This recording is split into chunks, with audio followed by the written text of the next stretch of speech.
Hello everyone and welcome back to PAX and Recreation. And today is Recreation Day. No playmat means figures. And figure today means a Ichibansho Raditz figure from Versus Omnibus Amazing, right? So we already opened some of these. This is the second to last that I have, I think. The last one being one of the coolest moments, and this is the Raditz figure. So from Master Leads is a Dragon Ball Z Ichibansho figure. So you have all the greatness of Raditz here. Raditz, who I feel this product is included. I always love it that the box is always like, this product is included. Thank you. Ichibansho figure, Raditz versus Omnibus. Amazing. So amazing box as usual. They do like the whole manga panel thing. With the correct angle posing, and we get none other than Raditz. And I feel like Raditz gets a lot of shit online because he is Raditz, and I feel that's not fair. I feel that if you only saw Dragon Ball Z, then yes, I guess this is your first enemy, and therefore he's the weakest. But if you read the manga, or if you saw Dragon Ball and then Dragon Ball Z, Raditz is a powerhouse, and that's why there's a lot of videos there of like Raditz versus X universe, like Raditz versus One Piece, Raditz versus Naruto, Raditz versus Jujutsu Kaisen, and people realizing that it's like, well, I mean, Raditz is weak for Dragon Ball Z standards because he's the first villain, but it's not weak as a concept because, I mean, the guy destroyed cities like very easily, right? And if you came from Dragon Ball realizing that Goku and Piccolo had to come together to fight this dude, you knew shit was about to go down. Like, you knew it. You were like, oh, sorry, what? Like, you knew, because it's like those two were not friends. Like, people are now like, oh, Piccolo is like Gohan's father and all that. But back in the day, no sir, no senor. Like that was not the case. Like when Piccolo came to Goku and was like, listen, we need to play together here because this guy is gonna kill us all. And Goku was like, nah, I'm cool with that. It's like, you knew the danger. And Goku kind of only agreed because he took Gohan. So like Raditz took Gohan. And there's a lot of what ifs. I was like, oh, what if Raditz was a good person? Because, you know, it's Goku's brother after all. Or Kakarot's brother, after all, Kakaroto. So, you know, is one of those. But I see a lot of people giving hate to this figure too, because like, who wants a Raditz figure? It's like, bro, I want a Raditz figure. It's not that common to have figures of these, because it's like, oh, Frieza has a lot of figures, Cell has a lot of figures, Majin Buu has a lot of figures in all their faces and colors and shapes and whatnot. Vegeta has a lot of them. Nappa has some, and Raditz not that much. And it's interesting because Raditz is the beginning of a new era. And he actually did something interesting. Like, he shows up, he kind of like ignores Piccolo, which to Piccolo was like a big punch to the gut. He's like, you're not worth fighting, and goes away. And Piccolo was like frozen in place. Piccolo was like, oh my God, like this dude, right? And then he goes to Goku. This is the bringer of news. This is the guy that transforms Dragon Ball from the legend of Son Wukong to Superman, basically, right? Because this guy comes in and it's like Kakarot. And he's like, who's Kakarot? You're a Kakarot. Kakarot, I'm your brother. You come from a different planet. You're an alien, right? Piccolo's an alien too. So Dragon Ball Z is all about aliens, basically. It's like, you're an alien, Piccolo's an alien, everyone's an alien. And you have to come with me. You have to conquer this shit, or otherwise, listen, I'm going to take your child, right? And it brings a lot of things with it, and I find it's kind of cool.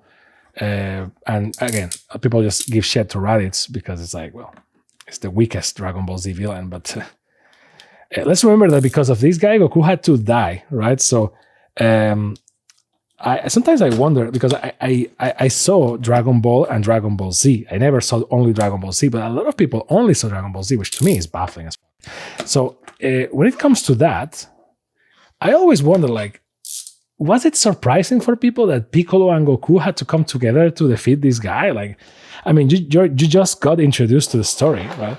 And yes, if you saw I love the box, but it is what it is. If you saw the Dragon Ball Kai version, it kind of comes with a summary of like Goku's story, and even comes with the Raditz with the Bardock's prologue at the beginning, which is kind of okay, I guess. I don't hate it, but it spoils the thing. I find it. I know that Toriyama wrote in the moment. Like Toriyama came up with things more or less at the same time that he will show those things to us. You know what I mean? That's what made. That's the kind of writer he was. A great writer, amazing mangaka, and because of that, a lot of things, were like improvised and whatnot. And obviously, Goku wasn't an alien since the beginning. It fits, but it wasn't the case since the beginning. I think it's just fun that it became the case, and it made sense. Man, this thing is heavy, and it made sense that Goku was an alien and all that. Like the fact that he was able to retroactively fit that. That's what makes Toriyama the GOAT, right? Like, and yeah, people, you can get a bunch of like plot holes and whatnot, the horrible base, but Super Saiyan 3 much, pam pam pam. But at the end of the day, it kind of works. It worked in a way that nothing had worked before.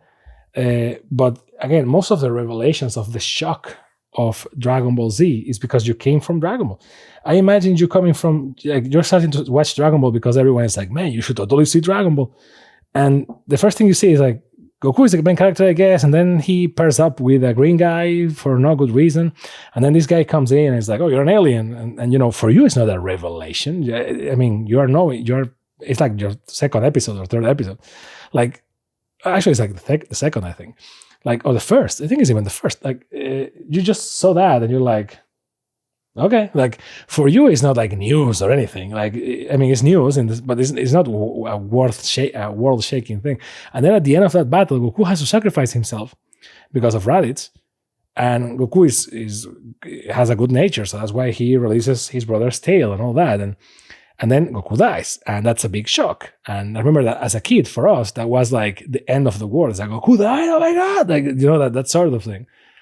If you start watching Dragon Ball Z, it's like, oh, Goku died, oh, that's crazy. Like, it doesn't have the same weight. I mean, maybe it has more weight because you don't know what a Dragon Ball is. but it's like, it's crazy, right? And man, this Raditz figure is heavy, man, because of this hair. It has better hair than any Super Saiyan 3 figure I have. Damn. Look at that smug face. This guy knew what it was about. Like, look at that. The tail. It's not hairy, but it looks like it could be. Is that good of a figure? Very heavy. I don't think this thing stands on its own, but look at the details. This thing is very good. He looks pale as hell, but I guess that's what, I mean, it is what it is. It's not like, you have a lot of skin tones in Dragon Ball. Although in Dragon Ball GT, Goku becomes tan for some reason. But look at those details.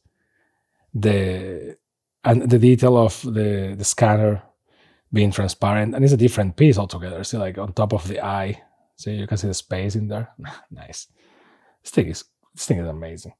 It's one of those things. Raditz deserves some respect, man. Raditz is very cool. Look at that black hair, man. Like, yes, in the camera, yes, you can see like the connections between the hair. I swear to you, in person, it's not that noticeable. And obviously, when you put the figure vertically, less, because you will see the figure from the top. So you won't see that many of the connections. But if you put it like this, then yes, you will see everything.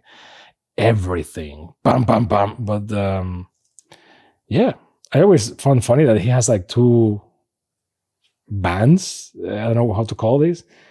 And Bardock had one in the hair. Like, some people are like, well, Raditz maybe deserved a second chance because he didn't kill Gohan. He was kind of a good person. It's like, was he? I mean, Frieza kills your dad, and you're like, I'm just gonna chill. Like, but yeah, and people are like, oh well, but Vegeta was like resentful, and he was like waiting for a chance to get revenge. It's like for survival. It's like, yeah, more or less. But Raditz, like, I mean, you get your brother you never saw. Well, if you go to the new canon of Dragon Ball Super, he kind of maybe saw Goku once, Kakarot once. It doesn't seem like they had a good relationship or anything.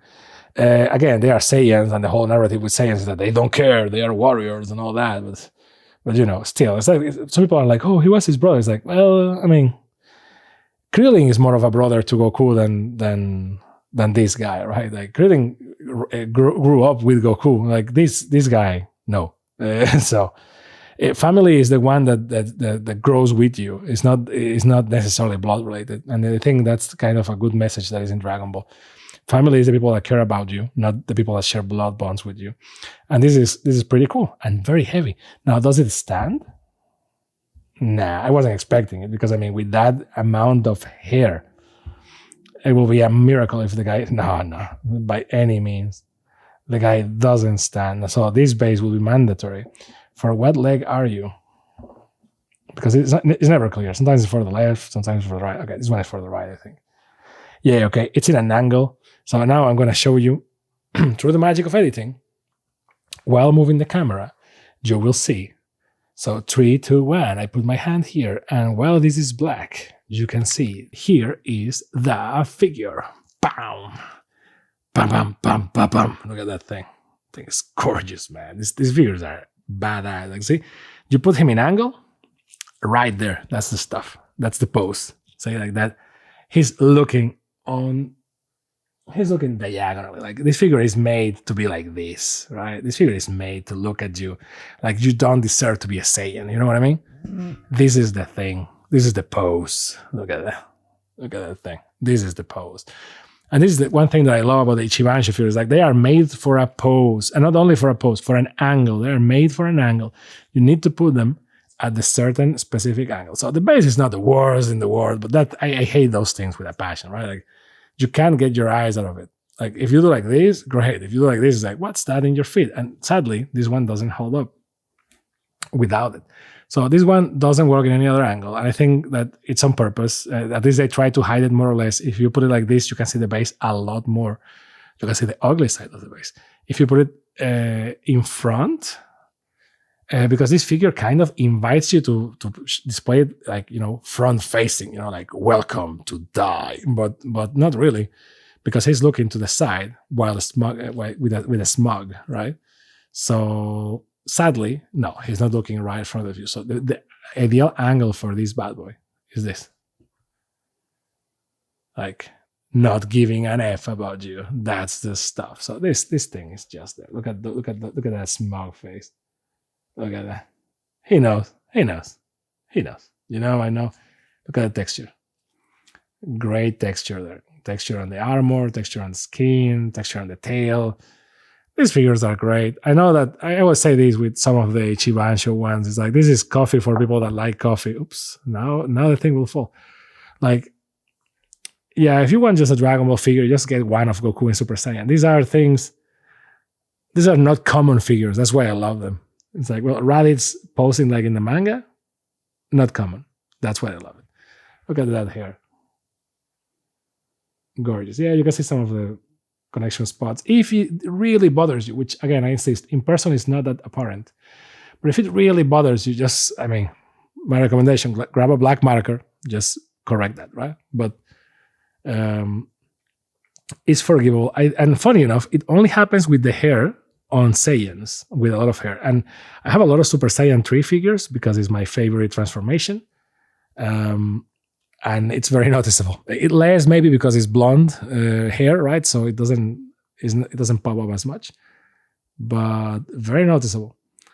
It only happens with the hair because everything else, the connections in the arms, in the chest, with the legs and all that is like a single piece kind of thing. Everything is well connected, beautifully made, details everywhere.